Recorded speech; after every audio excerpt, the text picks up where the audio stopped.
एक बार एक महिला अपने बच्चों के साथ एक ज्वेलरी शॉप पे जाती है और अपनी अंगुली से अंगूठी निकाल के सेल्समैन को देकर ये कहती है कि मुझे इसे बेचना है। तो सेल्समैन अंगूठी देखने के बाद उस महिला से पूछता है कि आप इसे क्यों बेचना चाहते हैं। तो महिला जवाब देती है कि इस वक्त मुझे पैसों की सख्त जरूरत है और अंगूठी बेचने के अलावा मेरे पास कोई चारा ही नहीं है। ये सुनकर सेल्समैन का दिल भर जाता है और उसके बाद जितने पैसों की जरूरत उस महिला को थी वो सेल्समैन उसे वो पैसे देता है, लेकिन आंखों से आंसू तब आ जाते हैं जब वो सेल्समैन उस रिंग को भी उस महिला को लौटा देता है। आप इस वीडियो में उस महिला के रिएक्शन उसके बाद देख सकते हैं। गाइस, इसे देख के लगता है कि इंसानियत आज भी जिंदा है। आपको ये इंसानियत का पैगाम कैसा लगा, लोगों के साथ शेयर जरूर करिएगा।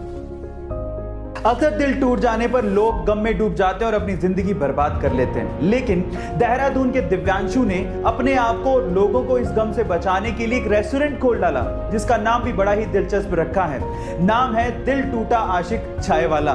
गाइस, दिव्यांशु 21 साल के हैं और अपनी हाई स्कूल गर्लफ्रेंड से ब्रेकअप के बाद लगातार 6 महीने तक वो डिप्रेशन में रहे, लेकिन उसके बाद उन्होंने हिम्मत जुटाई और अपने आप को मूव ऑन करने की सोची और उसके बाद उन्होंने इस रेस्टोरेंट की शुरुआत की।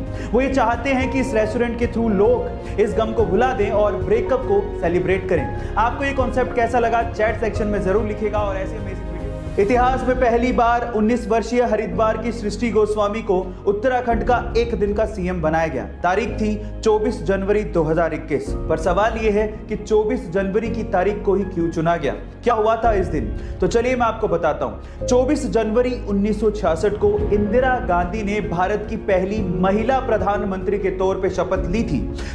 इस दिन को यादगार बनाने के लिए 2009 में महिला एवं बाल विकास मंत्रालय ने इसे बालिका दिवस घोषित कर दिया, ताकि भविष्य में भारत को इंदिरा गांधी जैसी और भी कद्दावर नेता मिल सके जो देश को चला सके।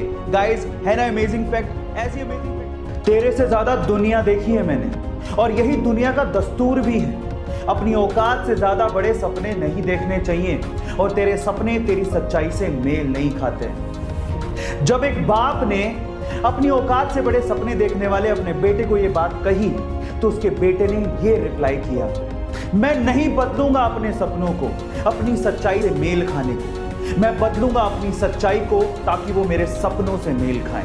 गाइस, आपके सपने और आपकी औकात आपकी सोच पे डिपेंड करती है, आप कहां से आए हो उस पे डिपेंड नहीं करती। तो इसलिए बड़े सपने देखो और उसे पूरा करने के लिए अपनी जी जान लगा दो। गाइस, ऐसी मोटिवेशनल वीडियोस के लिए गाइस, आप लोगों ने अक्सर पुलिस वालों को भी ट्रैफिक रूल्स को तोड़ते हुए देखा होगा, और मजे की बात यह है कि ट्रैफिक पुलिस वाले उन पुलिस वालों को कुछ भी नहीं कहते। लेकिन थांबा, हर जगह पे ऐसा नहीं होता। इस इमेज को ध्यान से देखिए। इस इमेज में एक ट्रैफिक पुलिस वाला दूसरे पुलिस अफसर का चालान काटता हुआ दिख जाएगा। ऐसा इसीलिए हुआ कि उस पुलिस वाले ने ट्रैफिक रूल्स को तोड़ा और साथ ही में हेलमेट भी नहीं पहना। और इस इमेज से ये साफ साफ संदेश जाता है कि आप चाहे जो भी हो, चाहे कुछ भी हो, आप लोगों को भी रूल्स फॉलो करने चाहिए। 1999 में एलोन मस्क ने अपने दोस्तों के साथ मिलकर $10 मिलियन की इन्वेस्टमेंट के साथ X.com नामक कंपनी शुरू की। बाद में यही company famous payment system company PayPal बनी, जिसे 2002 में eBay ने $105 बिलियन में खरीदा।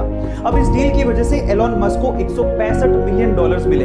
एलोन मस्क चाहते तो पूरी जिंदगी ऐशो आराम के साथ बिता सकते थे, लेकिन तब इनका पागलपन शुरू हुआ। इन्होंने लगभग $100 मिलियन स्पेसएक्स में डाले और लगभग $70 मिलियन टेस्ला में डाले।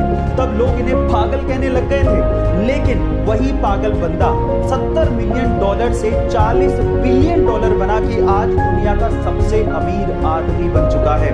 गाइस, है ना ये पागलपन? ऐसे ही एक माँ अपने बच्चों के लिए कुछ भी कर सकती है, और कुछ ऐसा ही किया यूपी के वाराणसी की 75 साल की अमरावती देवी ने अपने बेटे के लिए, जिसका बेटा आज से 4 साल पहले फ्रूट की गाड़ी लेके नेपाल जा रहा था, लेकिन रास्ते में ही सामने वाली गाड़ी से उसका एक्सीडेंट हो गया और सामने वाले की मौत हो गई। तब नेपाल पुलिस ने उस बेटे को पकड़ लिया, लेकिन बेटे का नेपाल पुलिस से यह कहना था कि एक्सीडेंट उसकी वजह से नहीं बल्कि पीछे से आने वाली गाड़ी की वजह से हुआ। लेकिन नेपाल पुलिस ने इसका यकीन नहीं किया और उसे जेल में डाल दिया। अब जेल से बाहर निकाल निकाला जा सकता था, लेकिन उसके लिए 7 लाख रुपयों की जरूरत थी, जो कि उस बूढ़ी मां के पास नहीं थे।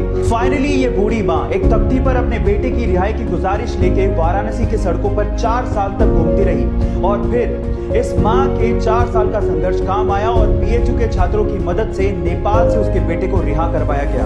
आपको इस मां के संघर्ष कहानी कैसे लगी? चाइना में 11 साल का बच्चा था जिसका नाम था लियांग याओई। अचानक से उसे पता लगा कि उसे ब्रेन ट्यूमर है और अब वो बच नहीं सकता। उसके बाद जो उसने अपनी मां को कहा वो आप लोगों को ध्यान से सुनना चाहिए। उसने अपनी मां को कहा कि मैं जानता हूं कि अब मैं बच नहीं सकता हूं, लेकिन इस दुनिया में बहुत सारे ऐसे लोग हैं जो दूसरों के लिए कुछ करना चाहते हैं। मैं भी दूसरों के लिए कुछ करके मरना चाहता हूं। मैं चाहता हूं कि मेरी मृत्यु के बाद मेरे सारे ऑर्गन्स डोनेट कर दिए जाएं। और गाइस, हुआ भी कुछ नहीं। डॉक्टर्स ने उसके सारे ऑर्गन्स जरूरतमंदों को डोनेट किए और मरणोपरांत उसके शव के आगे सभी डॉक्टर्स और हॉस्पिटल के स्टाफ ने सर झुकाकर उसे नमन किया। मैं भी इंसानियत का पैगाम देने वाले उस छोटे से बच्चे को सर झुका के नमन करता हूं। बेंगलोर का एक कॉमन मैन जो पेशे से नाई है, उसने अपने हार्ड वर्क की बदौलत ऐसा अनकॉमन अचीव किया है जिसे आप सुन के हैरान रह जाएंगे। उसके पास टोटल 378 कारें हैं, जिसमें से 120 कारें लग्जरियस हैं, जैसे कि Rolls Royce, BMW, Jaguar, Audi.